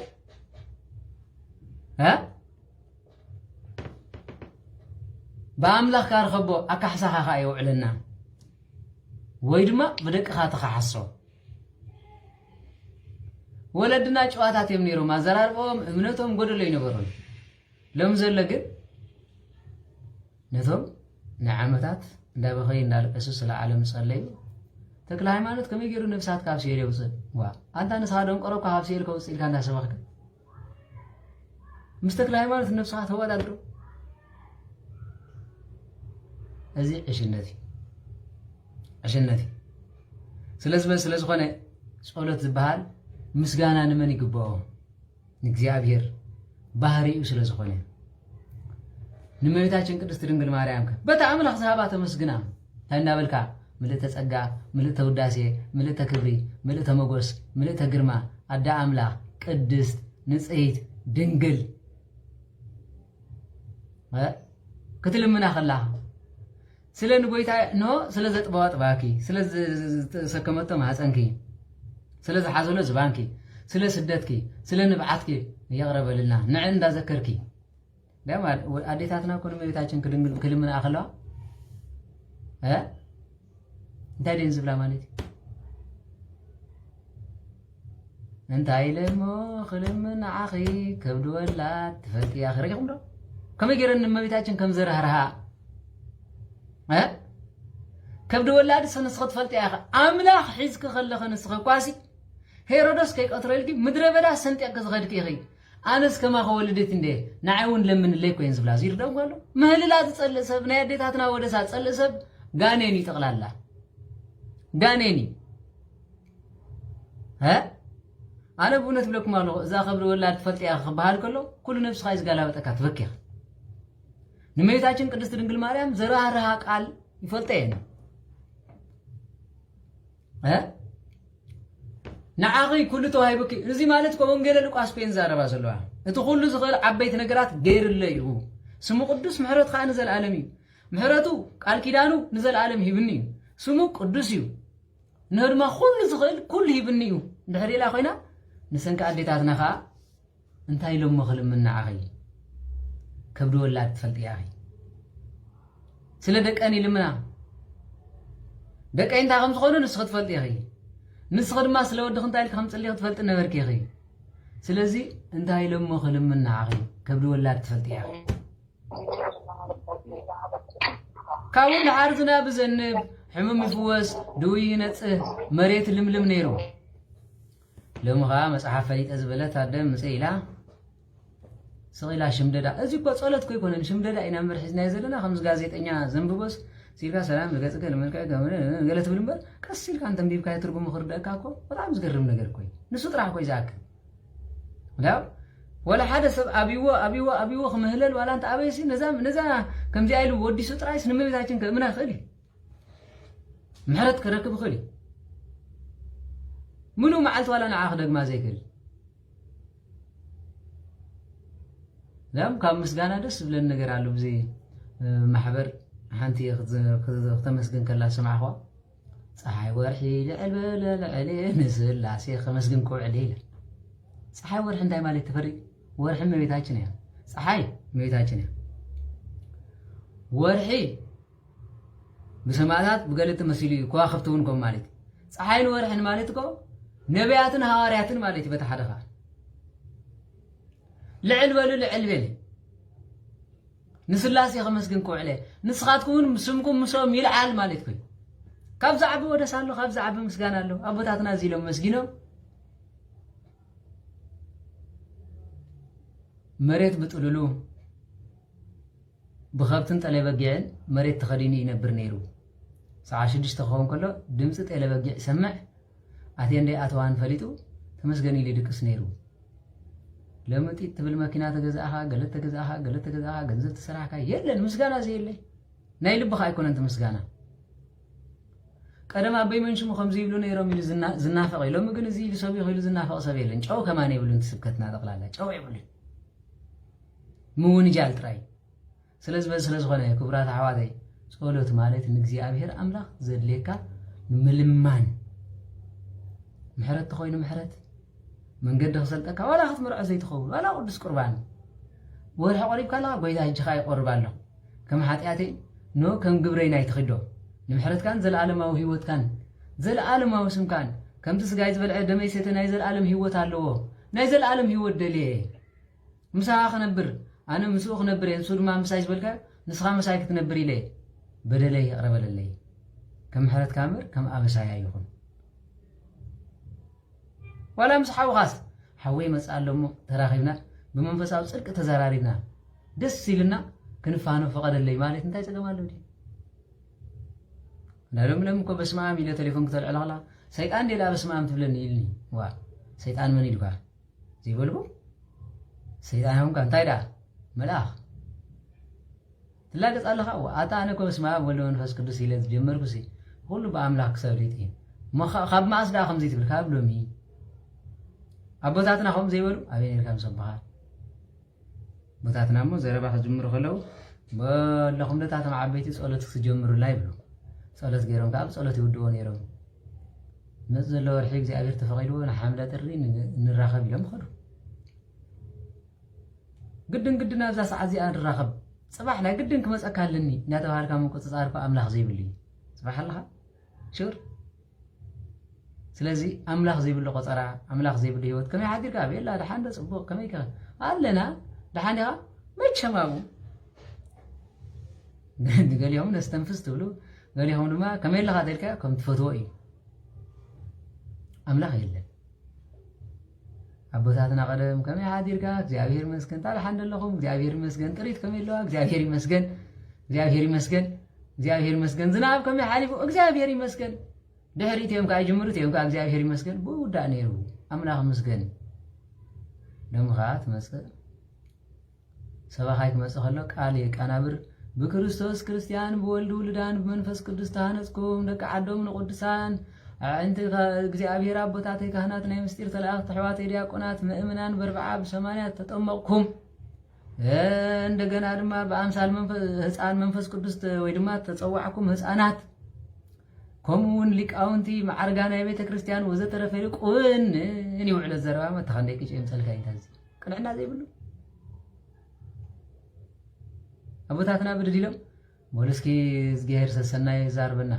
يلهم بدت تبلمو سناي زار ومنين نزخون لي لما جرش تاخذ صباح كله حسوت نبيات اللي جمر شعوا أنت تصبغ ليس أنا نزودي حسوا أنت خوين سنتالك يا خبز عبو تزارة فرقي رسعيو فرقيتي نابت تصبغ زي تخيد يلا حمام لنا تغلى حمام سلازي بزي كله تأثير سلسان حيوتنا لومي نخنعره كبيدنا كبيد قليل كو يكون نابزي زلهم سبات لك شعات 100 سبع لهم شعات 100 6 100 سب كسمعك قليل كو يكون الحوات واو ملي نجابير زي لومي نصدق داليو خمزي لو خمس قطري غلغا تمسجن كنز اكل سمس واو من يرخبو سلازي صدق صاريو نحاتيات فوتي زخير تولديو برتعو صلاتكم كم يغير كاي صله تنبركا كاي صله قيم كاي صله دنين كاي صله ها محرت كتلمن كلخان እግዚአብሔር ይቅረበልልኝ ትብል መሬትካ تسجد كلها خم أمرت غيرك እግዚአብሔር ይቅረበልልኝ أنا حمدي نابزا مدرز ملسي سلازي يقربللي رهرهلي قال تنبركي كارما أنا نات كامروه كل جزء أبا خاي دول كايد كاتسفح لما كل تخيل أملاخي خا كل بإيد كاي نحنا لما خبا خاينا نصبه ما ليتي تصولت كمزي غيرنا نمعتبكو أب سمايات تنبر ربنا نام مدرز مساكا أما حسن قدست ድንግል ማርያም ተሐደርካ ንደቂ ሰባት ካብ ዝወደቁሉ እንደኻብ ጸጋም ንየማን ዝመለስካ ንስኻ ኢኻ ኣብ ልብና ሕድር ስጥራሕ ኣይኮነን ርእሱ ኩሉ ትባረኽ ንእግሪ ኩሉ ትቅድስ ንጸጋምና ንየማንና ባሪኽካ ልብና እውን አንጽህ መጨረሻ ትርጉሙ ከተማዕተቡ ከለኹም እንደ ሓቂ ብርእስኻ ትጅምር ሓቂ ዶ ርእስ ዝሓስቦ ማለት እዩ ትርጉሙ ኦ እግዚአብሔር ብትምህርት መስቀል ጌርካ ካብ ርእሰይ ብሕማቅ ካብ ዝሓስቦ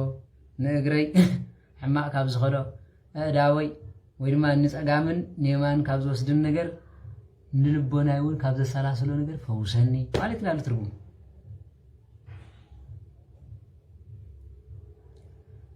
ጎይታናን መድሓኒትና ኢየሱስ ክርስቶስ ከቀበርን ከሎ ኒቆዲሞስ መፂ ሓቂ ሞት ዘይግባእ ኢሉ ድንሚናታ ኢሉ ጎይታ ድማ ዓይኑ ከፊት ኢሉ ኒቆዲሞስ ከም ሩቅ ብእሲ ከም ተራሰብ ከም ዚልካ ክትቀብረኒ ኢሉ ታይዳ خنبل ጎይታ ይሉ ቅዱስ እግዚአብሔር ቅዱስ ኃያል ቅዱስ ሕያው ዘይመውት ተሳሃለነ በል ዮሐንስ ከጠመቀ ከሎ ጎይታ ይንኻለት ከነጠመቀ ከለና بسم كانت مقال عخاخم من الله نتمقكا كم قدس እግዚአብሔር ቅዱስ ኃያል ቅዱስ ሕያው ዘይመውት ካብ ሰማያት ዘወረደ ካብ ቅድስት ድንግል ማርያም ተወልደ ኣብ ዮርዳኖስ ተጠምቀ ተሳሃለነ ዳግም ዝመጽ እንዳበላነ መስግኖ ኮነሲ ዛቤ ጸሎት ንሲ ቅዱስ ቅዱስ ቅዱስ እግዚአብሔር ቅዱስ ኃያል ቅዱስ ሕያው ስግዳን ዋላ ቅዱስ ሕያው ዘይመውት ካብ ሰማያት ወረደ ካብ ቅድስት ድንግል ማርያም ተወልደ ኣብ ዮርዳኖስ ተጠመቀ ኣብ ዕፀ መስቀል ተሰቅለ ኣብ ጎልጎታ ዝተቀብረ ካብ ሙታን ተሰ ንሰማያት ዝዓረገ ዳግም ዝመጽእ ተሳሃለነ ስለዚህ ኾነ ኸሙ እንዳበልካ ተመስግኖ ኸልካ ናይ ምስጋና ጸሎት ባህል ናይ ምስጋና ናይ ምልጃ ጸሎት እንታይ ንቅዱሳን ተጸልዮ ናይ ንስሓ ጸሎት ማለት የቅሬታ ተሓቶ لعل زخونه صلوت كجمر كلها ناي مسغانا صلوتي املاكي وي سلا كل زغبر كالين زغبر كالين يمسكنك كالو بفقالين ابز عالم اي مصاكون بفقال كاي نتصفقر كاي خفصم فقال لي بمنقد خامر حني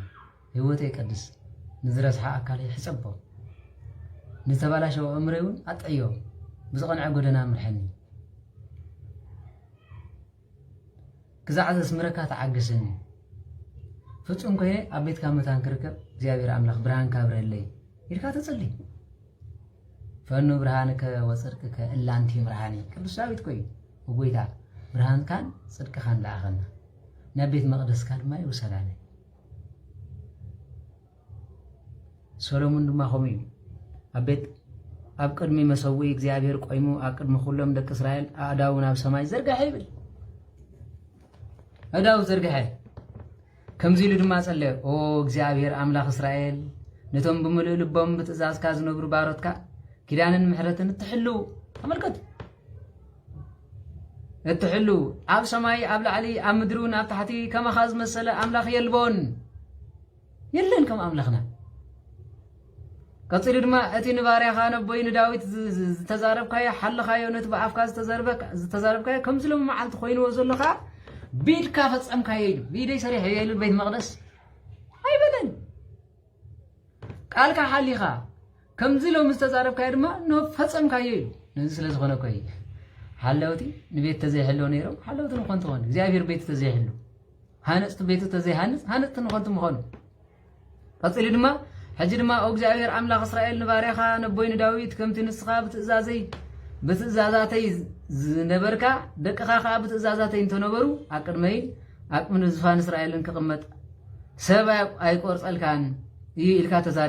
تزاربكا يحلو حجي دما او املاك اسرائيل بجكا اتنباريخا نبوين داويد زتسفخا تسفا بجخا يغريتا نتي نباريخا داويد نبوي زتسفخا تسفا فصماي مالتي كيدانو نبا يحلف موريو جناخه بحقدو املاخ سي امدري تنبريخا نو سماياتن كحزوخا ايخولن يمو اذا انا الصراحكوا بيت مقدس دا كمي غيرا كتحزكاي ابو داويت ግን እንታይ ነር ቤት መቅደስ ክሰርሐለይ ዳዊት ናይ ሰማይ ዝፋነይ ምድርማ መርገጽ እግረይ አይበት ያገምረን ናይ ቤት إذا أخلنا عين تاج مسل بيت كسر حلي لونيرو داويت جن بتبب برخة زعبي سخلة سخنة ما خارم زيكو حزك كاي خلي سلازي بحق ده عمل خسي عم درت نبريها إنه سماياتن حزكا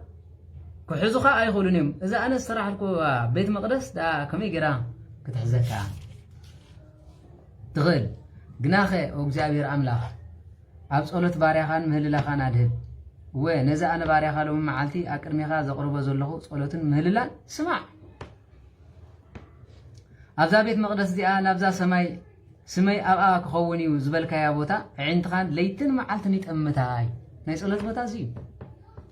بيت كريستيان مالت زيو نايس أولت بوتا مالت زيو كل جزيك زيادير أملاخ عند تتأمتلو سلازي كتأمتا ينزبال كايا نابزا سمي أبزي أخوني بذلك يا بوتا عندها ليتن معلتني تمتا نتي أنا باريخا أبزا بوتا زيا زصلي صلاتون سماعي أبيت كريستيان صلي غازي سمعك أبيك سمعك أغل أكن متابوت ولا يتعصوا كيدكم أفتابوت صليها ممسا صبوي سلازي نتي أنا باريخا حزبخا إسرائيل أبزا بوتا زيا من نصلي صلات سمعيو ونسخا أبتا أتنبر الله زلخا بوتا أب سماي كوينكا سمعيو سمعك هون يقرب له مسمعت راح يكونن سمعك هون يقرب له كل جزء بويتاي نزل لما كان نقدر يقرب للي دفرتاي تقطر للي نو كم كوي من نيرو أبراهيم أكرمي خا بويتاي موجس انت رخيبه حام خوشتي حمدي قل موجس ترخي بس حنت قال كزار فقد اللي داود ما أنا حاسقة أكرمي خا موجس ترخي بس فقد اللي تحتنا كل اسأل هذه الكاس أملا هسي مركز سمع عندي هاي ملي سلكاني زغل الناس الله تاي زي فوزي عم سلاني خا حكوا حزب له نسو لما نزبه له نسو نحنا أنا أملا أمام زقبرنا يو لمين كاي زي يسمع زقبرنا يا سبات كوين هاي قرمكم كم يجيلكم كم تقولوا أجزي أبير زي ما اللي سولو فطر من علو سألته سأقزب له خمن علو سلازي ود سب لا يستوعب المبر እግዚአብሔር በብዙሕ ነገራት ይምህር ይምልሽ ቀጽሊ ድማ ሰብ ንብጻዩ እንተ በደሎ حقم انت خفلت إخا محل انت بلو نسخة أنا بقدم مسوي إخا أبزا بيت مقدس ديا كم حل انت مسا شو نسخة أب سماي كوين كا سمع فردخا خا نتبدالي بقدلو نابرؤسي كملس كننا نتنسوه دما نس أوصاي بيت مقدس كوي قصيلو حزب خا إسرائيل سلز بدلو خا أقد مسألة تسعرو مونا بخا تمليسهم أبزا بيت مقدس ديا نسمكا انت أخبرون انت تسألي انت تمهلون شو نسخة أب سماي كوين كا سمع حتى حزب خا إسرائيل كا يقربل نبتان بوتاتهم ذهب كايو مدرد ما مرسول قصيلو خمزي بل صالوت انتاي مالتين ديهم تاي انتاي لكا يصلين هلكم ابزوزي قداماي نغست معراف شمنته كاب 20 كلتن جلو قصيلو دما نسخا سلاز بدلو سماي انت عصخايو زناب كا انت زي زنمه اما ابزا بوتا زي ادما انت صليو نسمكاو انت اخبرو سلاز زوارد كايوم اب حاتياتهم انت تملسو كاب حاتياتهم انت تملسو شو نسخاب سماي كوين كا سمع نت زخدوا صبوت من قد اريوم حاتيات نغوسن حاتيات حزب خان اسرائيلن يقربل نتان حزب خان رستي ذهاب كايوم مدرا دما زناب حبا تملكت اب هاجر طميت انت خونه وي فيران تخونه وغ وي هوغ አንበጣ ወይ ባርኖስ እንተኾነ ወይ ድማ ጸላይኦም ኣብ ሃገሮምን ኣብ ከተማውን እንተኸበበም ወይ ዝኾነ መዓት ወይ ዝኾነ ሕማማት እንተመጸ እሞ ዝኾነ ሰብ ወይ ኩሉ ህዝብኻ እስራኤል ነፍስ ወከፍ መጉዳእቲ ተፈሊጥዎ ብጸሎትን ምህልላን ኣዳውን ኣብዛ ቤት መቅደስ ዝኣቢሉ እንተ ዘርገሐ ሽዑ ንስኻ ኣብ ሰማይ ኮንካ ኣብታ ትነብረላ ስፍራ ኮንካ ስማዕ يقرأ دما جبر نلبي كل دك سب دما تفلت نسخة بين خياخا أبتانا بوتاتنا ذهب كايوم مدرز نبرلون كلنا معلتات من تخبروا خاص نفس وقف لبو تفلت كم من قدو حبوي قصيلهم دما مزيل بزعبا زعبي اسم كان بزعبا حيد خان زجبر كاي عبيت تأمراتن كسمع يوم مو كاب حزب خاص إسرائيل زخونة قوانا من تسم كايلو كاب رحق هاجر انت مسا عبزابيت مقدس زي انت سأليه بزول حزب تاعت دما نسم كام انت خفلت مو كم حزب خاص إسرائيل غيرهم كفروخا إذا سرح كوا بيت مقدس كا بسم كا 5 سميت كفلتس نسخار ما بسمايا بتاعت نبر الله بتاقن كاس معهم نتا قوانا خا كم تقولوا زلمنا كا غبرلو بيت كريستيان مالت كندزي صلاه تسمع لها ناي صلاه بتا كان بعلسي عبي ربح له قصيل دما خمزي بل حزب خاب زخونه بتا مسصلاتهم وصيهم كواغو انت ززكايم مو نابز حرخايو كتما نابزان نسمكا سرح كوا بيت مقدس غصم مريسو منا بخنا بእግዚአብሔር ተጸልይ شعن صحاب سماي كوين كا صلوتهم مهلهم سمعكا عوت حبهم ترى ፖለቲከኛታት ላ በይና ኢላልኩም ክትዕወት ትደልይ عوت حبهم سب كوينو زي بدل يلونمو حزبخا انت بدلها نسخا دما كوريخا نصلا احليفكا انت هابكا يمو نابرحو كونه وينا قربا ناب هاجر صلاي تماريخم انتخرو اتا تماريخم ما كيدوم زلو هاجر كوينم انت تتطعسو اتا تماريخم ما كيدوم وا زلو هاجر كوينم كا مريسم ኃጢአት ገበርና በደልናን ክፉእ ገበርናን ኢሎም ናባኻን ተተማሃለሉ ኣብ ሃገርቶም ዝማረኽዎም ጸላእቶም ከለው ብኹሉ ልቦምን ብኹሉ ነፍሶምን ናባኻን ተተመልሱ ናብዛ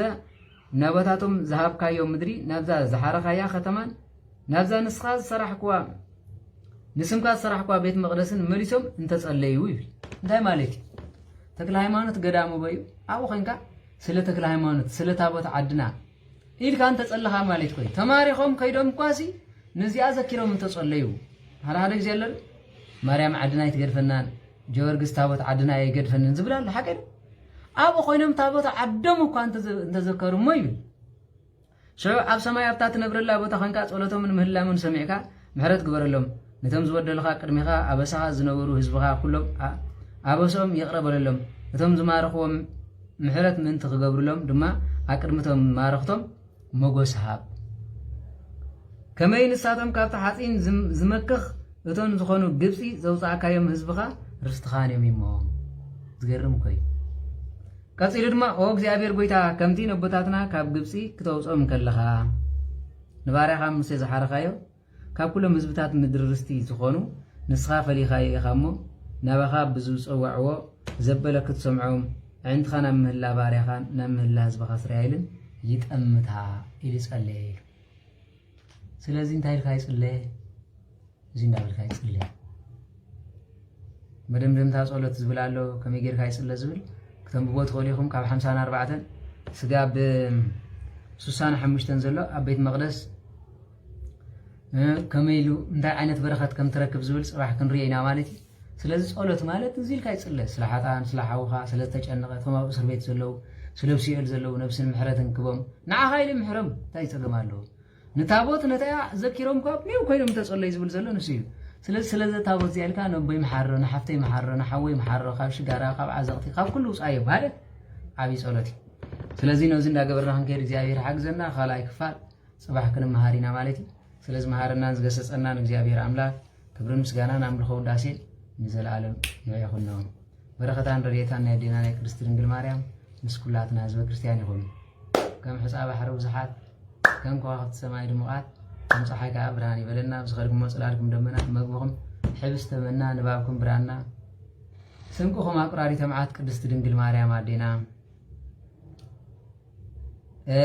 በትርኹም ሓይልኹም መስቀል ጎይታናን መድሓኒና ኢየሱስ ክርስቶስ ይግበረልና ዕድመ ንንስሓ ዘበን ንፍስሓ ኣይኽለና ፈጣሪ ኩሉ ዓለም ስለዚ ካብ ዘለና ክፉእ ዘመን ንንህቡ መርከቡ ኣብ ክፉእ ግዜ ከም ዘውፅኦም ንዓነኻ ብመርከብ ቃል ኪዳኑ ብቅዱሳን ብቸርነቱን እግዚኣብሔር የውፀና ኣሃውየ ኣንቱምኒ ተዝክሩኒ መጸለትኩም ከመይ ኣፈጸመና እግዚኣብሔር ኩሉ ሰናይ ንዓይኒ ድኹም ሓውኹም እውን ኩሉ ዝተዛረብናዮ መታን ክፈጽመና እግዚኣብሔር ኣምላክ ኣታ ቅድስቲ ጸሎትኩም ዘክሩኒ እግዚኣብሔር ምስ ኩላትኩም ይኹን ብሩኽ ለይቲ ይግበረልና ሰብ ቲክቶክ ሰብ ፌስቡክ ሰብ ተስፋ ኾኑ ተስፋ ይቁረፁ ጸሎት ማለት ስጋብ ህይወትካ ስጋብ ትመውት ክርስትና ማለት ድማ ስጋብ ቆብኒ ሰይጣን ድማ ስጋብ ሞትካ ተቃርኖ ክገብሪ ንዕኡ ብትዕግስቲ እናሰዓርካ እዩ ዝኽየድ እምበር ክሳብ ማእስዩ ክሰብ ከምዚ ኢልካ ተስፋ ምቑራፅ ትርጉም ዘሎ ይኮነን ስለዚ እግዚኣብሔር ኣምላኽ ንኹሉ ይሕፅረልና ብሓንሳብ ኮይና ንዝምረሉ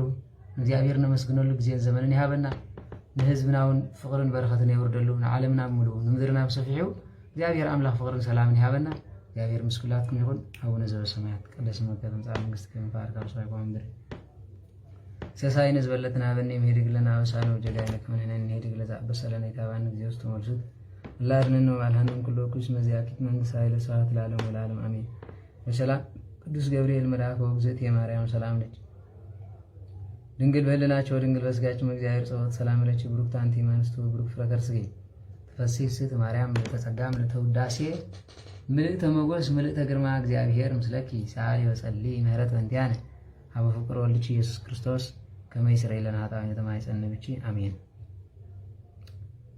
በሉ እግዚአብሔር ምስኩላትኩም ይሁን። አዛ መዝሙር ዘሚርና ከንፋላለ ማለት እንደግማ አዛ መዝሙር ሐቀይለ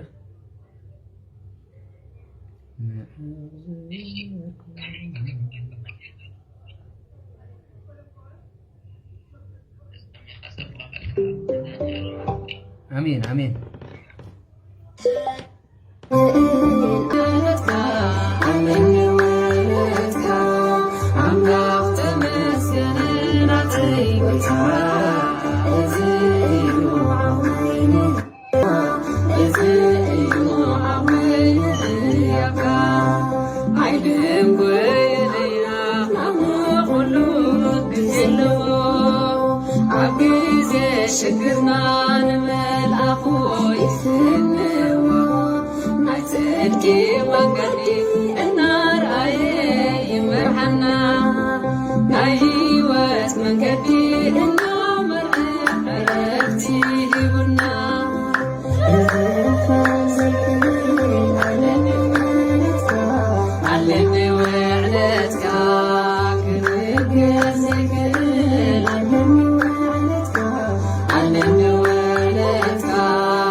ተዋህዶ በቃ ከምዚ አገርኩም ተሓጉስኩም ንበሩ እንታይ ግድሰኩም አራይ ኣብ ቲክቶክ ክሰደልኩም እየ መዝሙር ዚያ መዝሙር አውሪዳ ክሰደልኩም እየ ኣብ ፌስቡክ ዋላ ዳሕራይ ክሰደልኩም እየ ያ መዝሙር ምስ መዝሙር አገርና ክንሰደልኩም እያ ክትለምድዋ ማለት ስለ ሁሉ ነገር እግዚአብሔር ክብርን ምስጋናን ይኹኖ ስለ መዝሙር ንዘማራዩን ዝማሬ መላእክት ይስማዕልና እዚ መንፈሳዊ መዝሙር ዝበሃል ማለት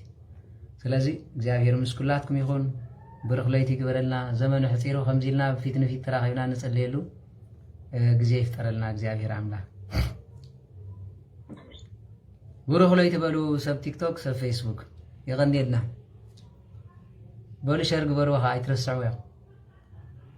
ዋላ ቲክቶክ ዘለኹም ሸር ክትብሉ ይግባአኩም 20 ገለን ሰብ ንራሊኹም 60 ሰብ ነይርኩም ስለ 60 ሸር ተልኩም አኹሊ ዳሕራይ ብሰደልኩም የታ መዝሙር